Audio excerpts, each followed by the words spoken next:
What's up, guys? Welcome to Move to Action Monday. I hope you had a fantastic week. I hope you had a fantastic weekend. I love you. Hey, real quick, before we get into what we have for today, I want to remind you and challenge you, look at your personal growth plan.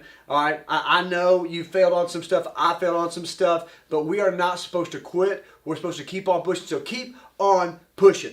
I got a killer word from God for you today about moving to action in a very specific way, okay? But let me remind you why we move. You don't have everything you need today to accomplish your wildest dreams, what God has put in front of you or on your heart, but you have enough to move. And when you combine you getting up and moving every day towards your purpose, moving every day towards something that's world changing, then we will see something special. And God's going to use you in a great way. So please, we are here to move people to action. So I pray that you're moving. I pray some of this has changed your life. So hey, have you ever had something dumb, something little, throw you totally off? Right? This has happened to me. This has been huge in my life. God gave me this revelation at two passages. And let me read one to you. If you want to look at this, and I encourage you, this is in Mark 12. And I'm going to start in verse 18. Okay? It says the Sadducees, who believe there is no resurrection, came to Jesus with a question. They said, "Teacher, Moses wrote that if a man dies and leaves his wife and no children, then the man must marry the widow and raise up offspring for his brother. Now there were 7 brothers, and the first one married died, leaving no kids. The second one married the widow, also died, leaving no child. It was the same way for the third. In fact, none of the 7 left any children. Last of all, the woman died too. In the resurrection, whose wife will she be, since she married all 7? Now, I've heard this a ton when I was growing up and reading the Bible, and this has always been the dumbest question. And if you think about it, it's a pretty silly question. You're talking to Jesus, the Son of God, and that's the question you ask. Why in the world would that be it? Do you have any thoughts? Just take a second. Why do you think they asked such a silly question? Why? I really believe it's right there. The answer is right there in verse 18. It says the Sadducees, who believed there was no resurrection. See, it didn't have, people who were reading this, they knew that Sadducees didn't believe, but I think that Jesus wanted to highlight that, wanted us to know that, because if you're not focused on eternity, if you're not believing not only in your head, but your heart and your actions, that there is a resurrection, that there is an eternity, then you won't live like it.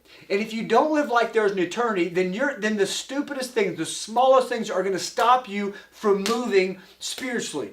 And guys, it has happened to a whole generation. We cannot be stopped by little things. If it doesn't affect eternity, it doesn't affect you. Just say that with me. If it doesn't affect eternity, it doesn't affect you. You need to write this on your arm, write on your hand, tattoo it on you. I don't care. If it doesn't affect eternity, then it doesn't affect you. Take this to the bank, guys. It's a game changer. It's going to be huge, but we have to believe, know, and live like there's a resurrection. So how do I do this? See, this is very practical. Keep on this. This is going to change your life right here.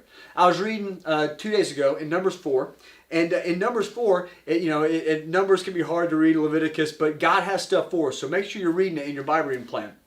But in Numbers 4, it talks about these people, part of the Israelites, who I'm blanking on their name, I'm sorry, but they were in charge of moving all of the special elements, right? The bowls and the forks and the all this stuff. They were in charge of moving all that.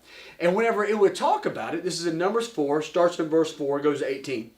Whenever it's talking about that, what it's saying is they would take the soft deal, let's just say the bowl, and what they would do is they would wrap it with, it says, durable leather. They would take the soft bowl for special use and they would wrap it with tough leather, with durable leather to keep it safe. This is so good. We are to have tough skin and a soft heart. Tough skin and a soft heart. That means when people say stuff about you, or maybe you fail, or things didn't go how you want it to, that needs to stop at our tough skin. But whenever it's eternal, when people are dying going to hell, when people don't feel loved on, when people don't understand God, that should affect our heart. See, the only things that should get to our heart are things that are eternal. But here's what happened. What we've done is we've had soft skin where everything bothers us. And what that does is it makes our heart hard. We can't have a hard heart. If you want to be a world changer spiritually, and I really believe even professionally, you cannot have a hard heart. So the first thing I want you to know, if it doesn't affect eternity, it doesn't affect you.